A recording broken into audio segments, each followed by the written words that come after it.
All right. So internal genital organs of the female. So we are done with the external already. So internal genital organs, how's it gonna go? So we are starting with the ovaries over here. Then you continue with the uterine tubes over here. So we have got the ovaries here. Then you continue with the uterine tubes on each side until we reach to the uterus. All right. And then at the end, as a continuation of the uterus, you're gonna have the vagina. All right. So these are the internal genital organs of the female. So ovary, then uterine tube, uterus, and then vagina at the end. Good. So we're gonna talk about each of them one by one to see what we have got over there. So first of all, this picture, what you're looking at is the posterior view. Okay. So why would I say it's posterior view? Not because it was written somewhere here, but it's because that you've got the ovaries on the posterior side of the broad ligament of the uterus. We talked about the, let's say, coverage of the uterus a bit, that the body of the uterus and the fundus of the uterus, they were covered by peritoneum, both surfaces. Then laterally, the two layer of the peritoneum is the round ligament of the uterus, which is actually the mesentery of the uterus. Yeah. Yeah, yeah. Round? No, it's a broad ligament, sorry. So here's the broad ligament of the uterus, which is actually the mesentery of the uterus. Wait, can you do it again? The broad ligaments? The whole thing, whatever you see, everything. Except the ovaries and the uterine tubes. Like, except these layers. Yeah, because those are the organs, but everything, the whole coverage, the whole peritoneum here is broad ligament. All right? So, let's start with the ovaries. So ovaries are, let's say, 3 to 5 centimeter in size, maximum. Okay? So, these guys, so they are the basically equivalent of the testis in the case of the male. So if you rotate the ovaries like this, in this manner, then it's going to be looking like the testis actually. Because testis has an upper and lower pole in the scrotum. So ovaries, if you just rotate it downward, then it's going to be looking like the testis. You just make the rotation around it. Okay? So it's the equivalent of the testis. So it contains the oocytes to develop, and then you're going to have the ovulation later on to, let's say, have everything prepared for fertilization. From the other side, it has reproductive hormones to be produced. Like you've done the histology, estrogen, progesterone, and theca internal cell, theca external cells, if I remember. So these are the guys. So ovary is a good topic that you could also bring some histo knowledge of you, even in the practical exam. Okay? So just talk quickly and just say the major things. All right? So here are the ovaries then. So ovaries are said to be, they are intraperitoneal, but there is no visceral peritoneum covering it. We talked about it before, that ovary has its own, let's say, coverage, which is called germinal epithelium. Until before puberty, germinal epithelium is like undamaged, but after puberty, it's going to be scarred because of the evolution. All right? So then, germinal epithelium is the coverage of the ovaries over here. Good? So why would we? I thought ovary was It's intraperitoneal, we count it like that. Why? Because it has mesentery. I saw actually yesterday in the department slides, they say it's Extraperitoneal, extraperitoneal, but there's an exception. It's extraperitoneal, but there's this long part or something like that. I'm gonna ask It's from it's Roland. in the peritoneal cavity, but it's extra But it's not. peritoneal. It doesn't have visceral peritoneum covering it, but it has mesentery. So that's the kind of exception part of it. Does it have a little tunica albuginea? Its tunica albuginea is the germinal epithelium. It's the same. No, germinal epithelium is epithelium, tunica albuginea is No, connective tissue check it up fibers. here. Here. Ah. So that's exactly the sentence of the book. What do you say? Where is it? Cell covered by smooth ovary mesothelium surface, germinal epithelium, condition capsule, tunica or Virginia of the ovary. It contains the germinal epithelium. Mm-hmm. So they're pretty much the same. Alright then. So how does it happen in the case of the mesentery of the ovary if you're talking about it? So what's happening here is that once you're looking at the broad ligament of the uterus, so on the upper side of the ovary, over here, that the part which is attached actually to the ovary is called mesovarium, which is mesentery of the ovary. Okay, so you can distinguish three different sections. But it's not to abdominal wall. Well, broad ligament is attaching to the lateral wall of the pelvis, Okay. and partly Like to in the this person to the exactly. floor of the This pelvis. is the mesovarium, right? Yeah. This area, but it's not attaching. to Not the This whole is- not the this whole is where the area, sac is. not the whole area, not the Ah. whole thing, just that bit which is attached actually to the So only just the bit. okay. Yeah, just on the upper part of the ovary, you show it as the mesovarium. And Okay. if you go toward the margin, you reach to the uterine tube. Mhm. So then the marginal part is gonna be mesosalpinx. Oh, I thought that it's like the two sides of the No, no, ovary, no. one and one. No, no. I tried to guess who because I really So because they up show the here. opposite one. Up here is the I mesosalpinx. remember the dissection. The She told me. what was the name?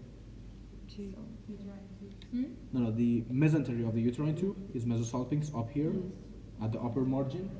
Then right below it you have the mesovarium, and the rest, which is actually properly attached to the body of the uterus, is called mesometrium. Metrium. Okay, so that's how you can divide the The whole broad piece. ligament. Yeah, So what's the difference between the mesosalpinx and the mesovarium? mesosalpinx is mesentery of the uterine tube up there. Mesovarium is going to be mesentery of the ovary. Because here the arrow, like. Yeah, just on the margin, Also, that includes this part. So what's like this whole thing here. All of this it. is the Mesosalpinx. Here is the mesovarium. This is the mesovarium. Okay. All right. And they attach together, I assume, Yeah. with some. So from the other side, what's really important? Within the broad ligament of the uterus, there is another ligament, which is called ligament of the ovary or ovarian ligament, connecting the ovary on each side to the uterus itself. Okay, so here it is. Can you see this folding here? So you've got the ovarian ligament, the proper ligament of the ovary, connecting the ovary to the body of the uterus on each side. So this is also embedded within the broad ligament. And of course it contains what? Blood vessels. Yeah, so if you remember what about the arteries, we had the uterine artery running toward each side of the cervix, then dividing into a vaginal branch and the ascending branch. Then the ascending branch would be dividing into the ovarian branch and tubal branch. So the ovarian branch of this ascending branch of the uterine artery is running within the ovarian ligament. So this is ovarian artery. So no, this is the uterine artery. Uterine artery, sorry. Okay, and this is the vaginal branch. Here is the ascending branch. Then this is the ovarian from ascending and tubal. Okay? Tuba. What is the tubal? Tubal is the one up here. Actually, The upper one. wait up. The drawing is here. Check it up here, check it up here on the lower picture. Mm-hmm. So here is the No, this is good. I like this one too. uterine artery. Then it gives a vaginal branch and ascending branch. And can you see this, guys? Here and here. So this is the ovarian and here is the Tube. tubal branch. Tubal. But Good. Can you go up? I want to take a picture of that. This is the clitoris, right? And is it It's is it written sorry, uterine. posterior Yes. view? This is the Yeah. So, This is. That's anterior wall of the Wait, that vagina. makes sense. okay, so this is why I can see the. Yeah. Yeah. Mehrdad in you. This is uterine. Now this guy. Oops. خب. This guy is What about uterine this artery. one? This is vaginal branch. Vaginal branch. Okay. Alright? And this is the ascending branch. Yeah. And And who this one is? Ovarian and tubal. And Ovarian it's, and tubal come from ascending and descending. What? There's no descending, right? No. The um, descending would be the vaginal. Okay. And the uterine is something else. Uterine is the major guy who gives these arteries. And uterine comes from. Internal ilia. uterine gives the vaginal. Yeah. Okay. The vaginal branch to supply the cervix and upper vagina. Uh, All right. Branch and Uterine artery Because there's a comes vaginal from internal Artery as well. ilia. From the So this is the internal- main interior one. internal area. Yeah.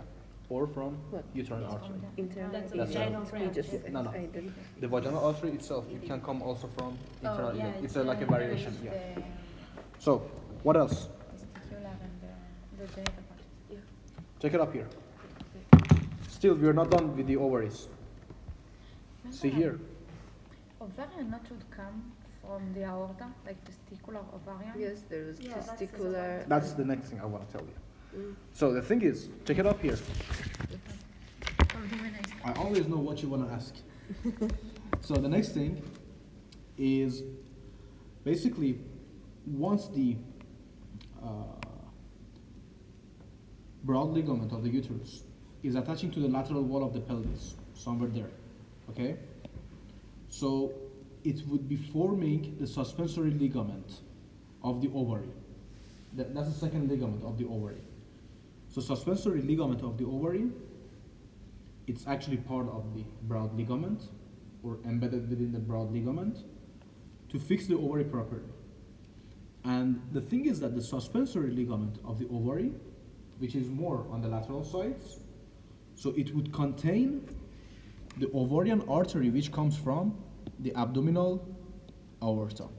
So like that. Inside the Yeah. ligament? Yep. Okay? So within the suspensory ligament, you would have the ovarian artery, which is from the abdominal aorta passing I through thought it. no, we just. No, I think it's a ligament of over, like there's a suspensory that has, wait, it's inferior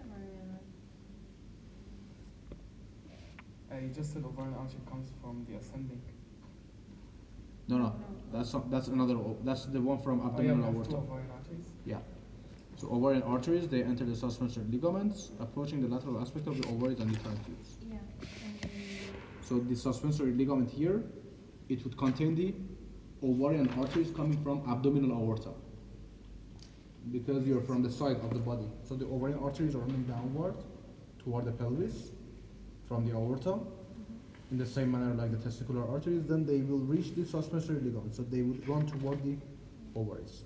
it just, isn't it supposed to be superior more? Yeah, so the artery is coming like this. So it goes like that. And the ligament is being cut here. It doesn't show the attachment to the body wall. So let me find another picture to be more helpful.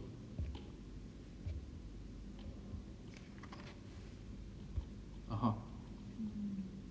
So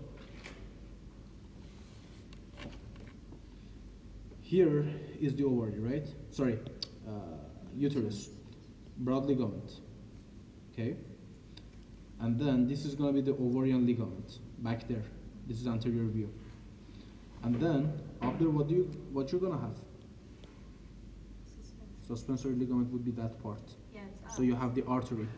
So on that picture, it's cut. So the rest of it, you can see it here. Good. So the test. So the This is another ovarian. yeah. So artery. two ovarian arteries you have. One from uterine originally, one from the aorta, and they both anastomize with each other in the What? same manner. Okay, sorry. Okay. You have two ovarian arteries, one from the aorta, one from the Abdominal aorta. One from aorta, one from the uterine artery. uterine artery gives rise to the ovarian artery, and So I there's the told ovarian artery you- from the aorta. So I Abdominal just showed it here. That here is the uterine artery, gives you ascending branch, and then ascending branch after supplying the uterus itself, it gives branches like that to the uterus, and then you have the ovarian branch and tubal branch. These are the terminal branches. And from the other side, you have the abdominal aorta, giving you the ovarian artery, Okay. entering the suspensory ligament of the ovary, and then runs toward the ovary. And also, this guy gives you a ovarian branch and also a tubal branch. So you form a loop, and you make these guys, all of them, to anastomize with each other. So The tubal branch comes from abdominal aorta.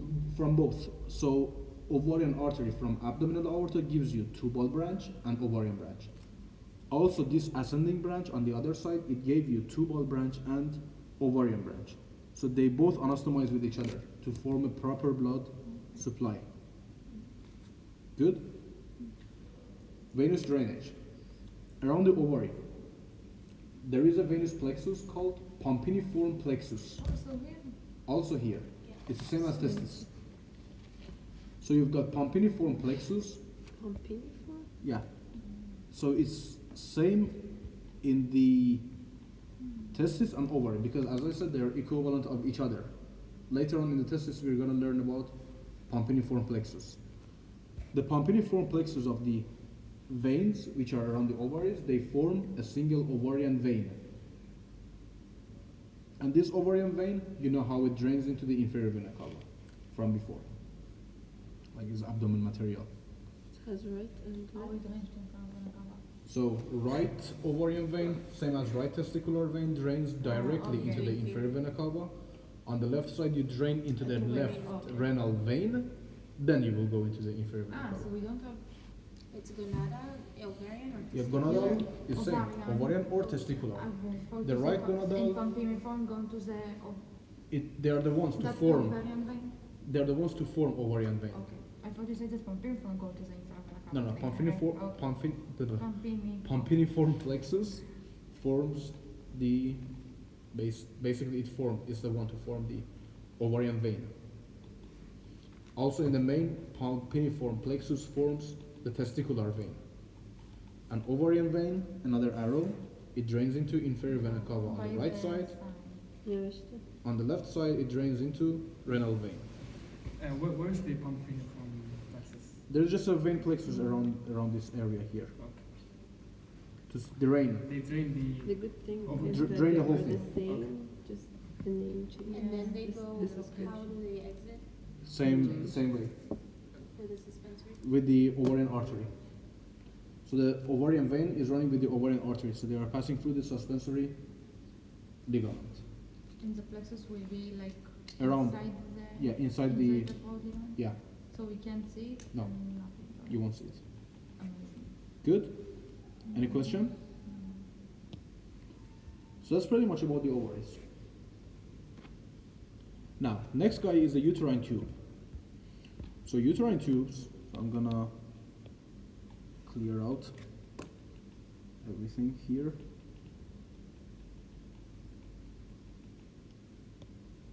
Good. So uterine tubes are actually the ones to take the oocyte, which was released from the ovary downward toward the uterus. So the thing is that, first of all, the uterine tubes are around 10 centimeter long, in case that they ask you.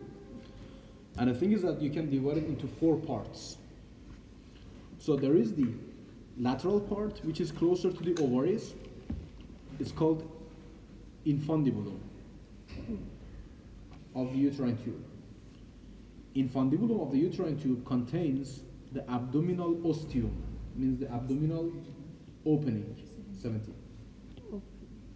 So, infundibulum is the first part of the uterine tube. It contains the abdominal ostium or abdominal opening. The thing is that once you're looking at this abdominal opening here, there are some like fibers which are spreading around, and these are called as fimbriae. The fimbriae, which is important for you, is the ovarian fimbria, because that's the only connection between the uterine tube and the ovaries. So I mean, back in the time, I thought that uterine tubes are, the whole thing is attached to the ovary that receives the oocyte. It's not like that.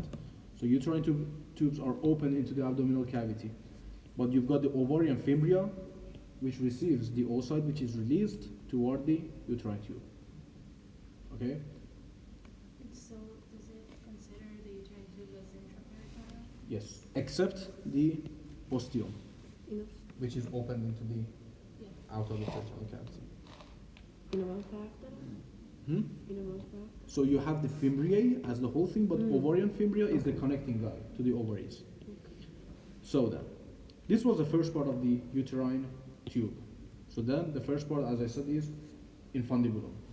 The second part is the longest part, ampulla. Usually, there is not much talk about it, so you can just show it. An ampulla usually the fertilization is happening in the ampulla. That's the usual case. So it's like the middle of it?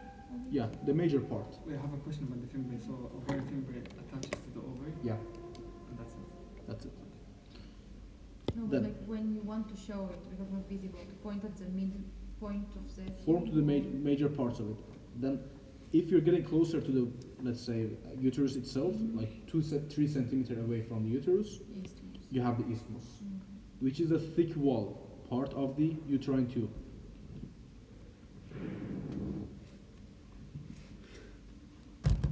So isthmus is the third part and is a thicker wall. And if you're looking at this picture, check it out. Here is the infundibulum.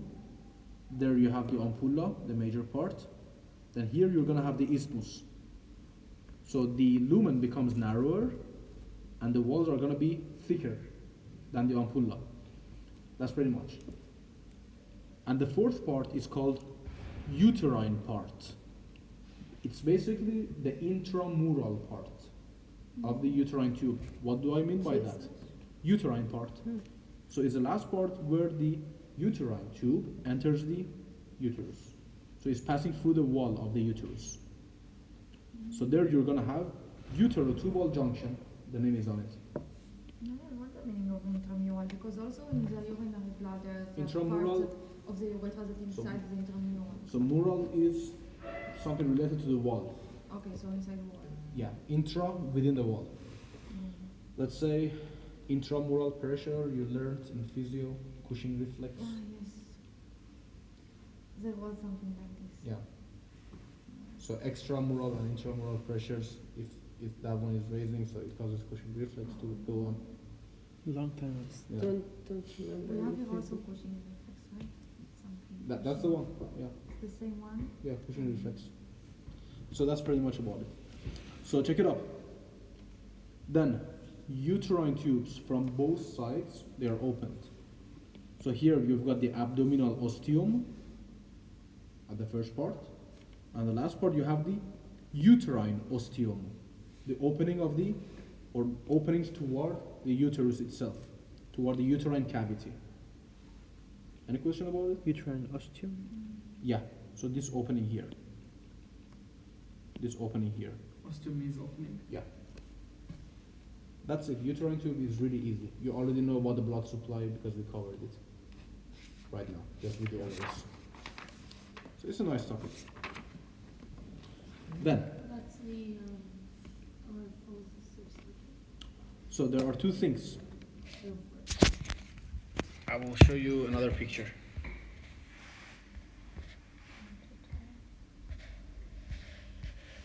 Not that. Nothing. I will see it in the video. Don't Yeah. Here we check. So, here, within the broad ligament, there are some fibers, which just to know maybe theory, that some of them are called epophoron, are these guys. So let me, What's the big deal? Nothing, I'll show you. I don't know. What? wait up, let me take a screenshot of this. So, there are these guys here, these fibers, these ones, alright? They are called epophoron. And there are these guys over here, which are called paropophoron. Sorry, parophoron. I hate these names. Yeah, Are so they important epophoron for and me too? parophoron. Well, these are just remnants of the embryonic, I think, mesonephric ducts and Makes things like sense. that. So these are the embryonic remnants. And even epophoron, the lower part of it, you have the, let's say, appendix of the ovary, which is same as appendix of the testis.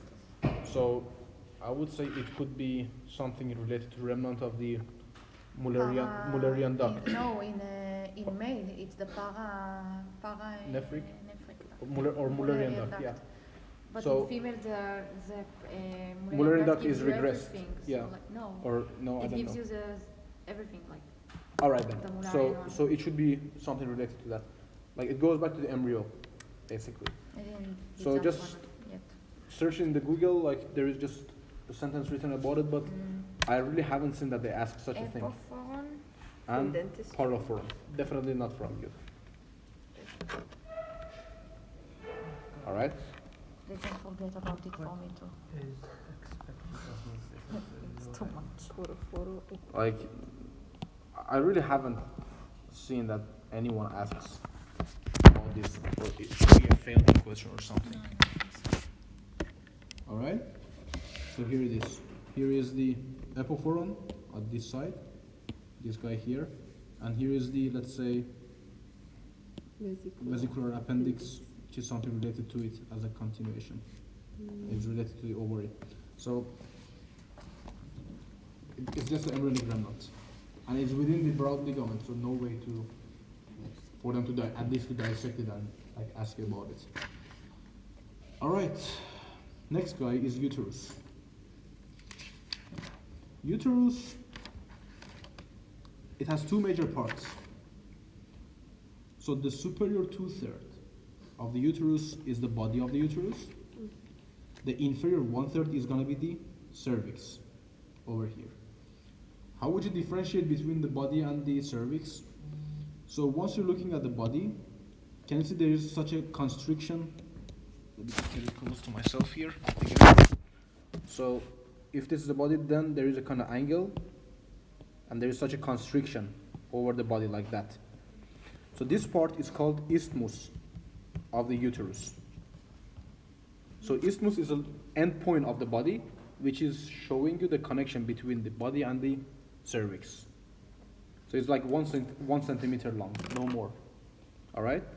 So then the whole thing up there is gonna be body.